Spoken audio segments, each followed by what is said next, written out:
ఒడిశాలో విషాదం చోటు చేసుకుంది. సీనియర్ న్యాయవాది బీజేపీ నేత పితాబాష్ పాండాను బ్రహ్మనగర్లో తన ఇంటి సమీపంలో రాత్రి గుర్తు తెలియని దుండగులు కాల్చి చంపారు.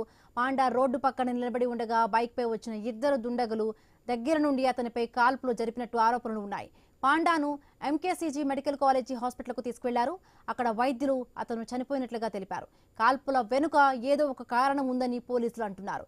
మంత్రి విభూతి భూషణ్ జనాతో పాటు అనేక మంది బీజేపీ నాయకులు ఎంకేసీజీ హాస్పిటల్ను సందర్శించారు.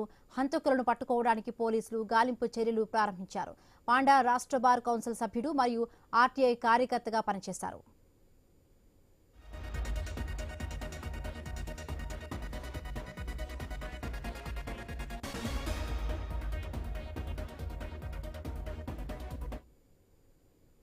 ఒడిశాలో విషాదం చోటు చేసుకుంది. సీనియర్ న్యాయవాది బీజేపీ నేత పితాబాష్ పాండాను బ్రహ్మనగర్లో తన ఇంటి సమీపంలో రాత్రి గుర్తు తెలియని దుండగులు కాల్చి చంపారు.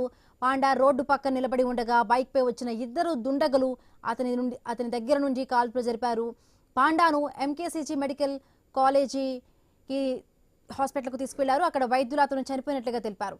కాల్పుల వెనుక ఏదో ఒక కారణం ఉందని పోలీసులు అంటున్నారు.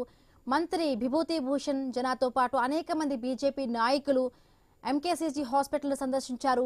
హంతకులను పట్టుకోవడానికి పోలీసులు గాలింపు చర్యలు ప్రారంభించారు.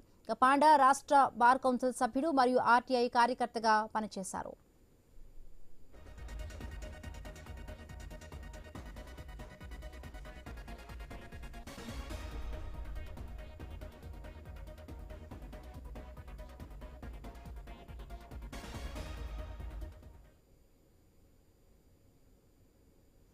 కల్తీ దగ్గు ఔషధంతో చిన్నారుల